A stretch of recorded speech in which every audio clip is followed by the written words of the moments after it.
Hello friends. आज हम कुमार वृत्त का दूसरा लेक्चर स्टार्ट कर रहे हैं। हमने पहले लेक्चर में कुमार वृत्त की परिभाषा देखी थी और कुछ उससे रिलेटेड टर्मिनोलॉजीज देखी थी। तो आज हम कुमार वृत्त के दूसरे लेक्चर में एज क्लासिफिकेशन देखेंगे। ये एज क्लासिफिकेशन मॉडर्न के अनुसार है और आयुर्वेद के अनुसार हम एज क्लासिफिकेशन अपने थर्ड लेक्चर में देखेंगे। तो आप ये वीडियोस पाने के लिए, अपडेट्स रहने के लिए हमारे चैनल को सब्सक्राइब करते हैं। तो आज हम मॉडर्न के अनुसार एज क्लासिफिकेशन देखने वाले हैं। तो सबसे पहले हमने इसको पीरियड ऑफ ग्रोथ के अनुसार देखा है। According to period of growth इसको हमने तीन में बांटा है: pre natal period, post natal period और एडोलेसेंस। जो नेटल शब्द का मीन्स क्या होता है? जो नेटल होता है वो बर्थ को रिप्रेजेंट करता है। तो प्री नेटल मतलब क्या हो गया? बर्थ से पहले के टाइम को हमने प्री नेटल बोला, बर्थ के बाद के टाइम को पोस्ट नेटल बोला, और एडोलेसेंस में हमने क्या कहा कि आफ्टर प्यूबर्टी जो होता है उसको हम एडोलेसेंस बोलते हैं। ठीक है। तो प्री नेटल पीरियड में हमने चार टर्मिनोलॉजीज देखी हैं: ओवम, जाइगोट, एम्ब्रियो और फीटस। ओवम हमने क्या बोला है?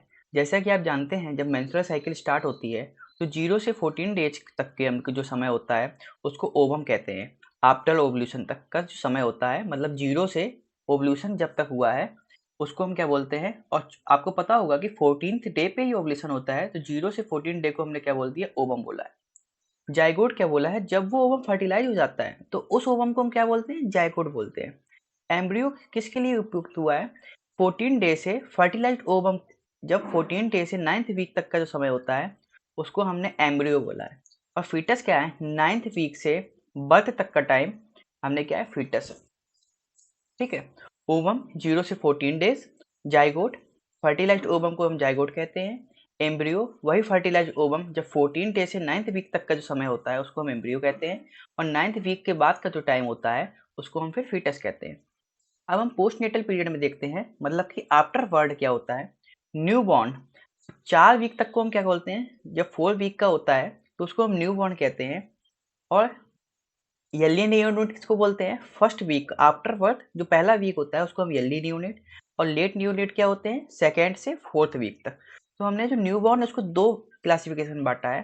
पहला एक हमारा यली वाला है, दूसरा हमारा क्या है? लेट वाला है। ये 4 वीक का है।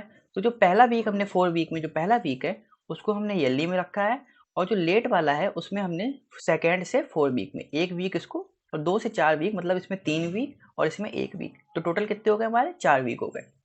फिर 4 वीक के बाद का जो समय होता है उसको हमने इन्फेंसी बोला। इन्फेंसी कब तक का समय है? 4 वीक से 1 ईयर तक का टाइम को। टॉडलर 1 से 3 ईयर तक, प्री स्कूल चाइल्ड 3 से 6 ईयर तक, स्कूल चाइल्ड 6 to 12 ईयर तक।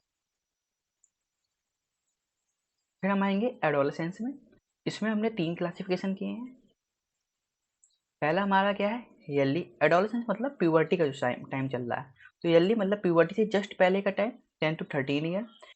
प्यूबर्टी के टाइम जो हो रहा है उसको हमने मिडिल में रखा है, 14 to 16 ईयर। प्यूबर्टी के बाद का मतलब लेट प्यूबर्टी, 7 to 20 ईयर।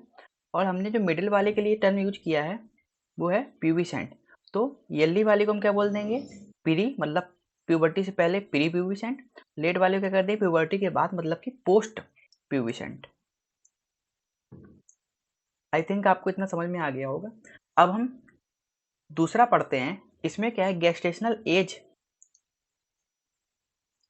के अनुसार कैसा होता है। पहले हमने क्या देखा? पीरियड ऑफ ग्रोथ के अनुसार। अब हम देखते हैं गेस्टेशनल एज के अनुसार।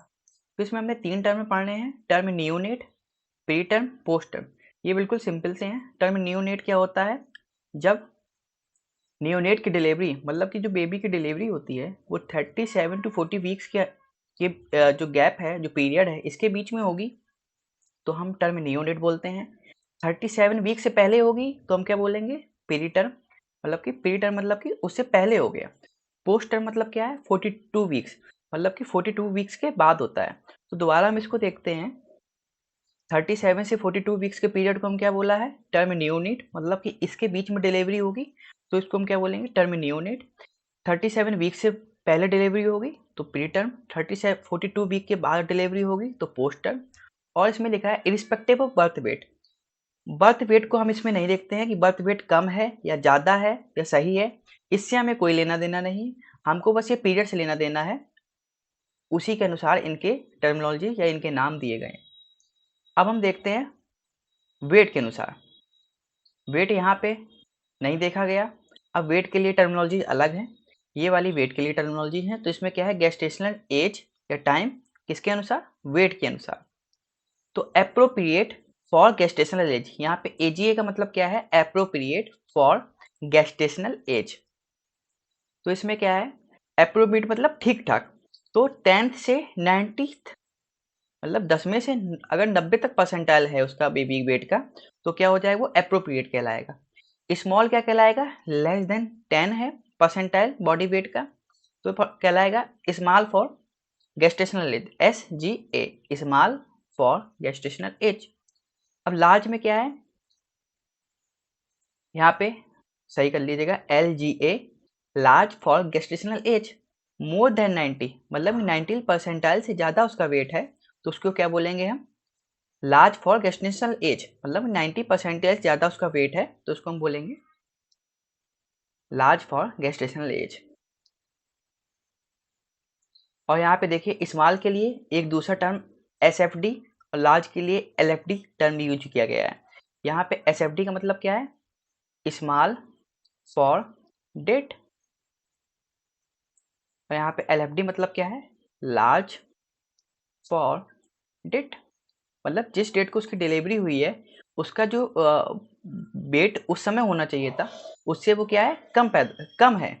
और जिस समय उसकी डिलीवरी हुई है अगर उसका वेट उससे ज़्यादा होता है तो उसको हम लार्ज कहते हैं, और अगर वही वेट नॉर्मल होता है तो उसको हम एप्रोप्रिएट के नाम से जानते हैं। तो गाइस ये आज हमारा दूसरा वीडियो है कुमार वृत्त के अंदर।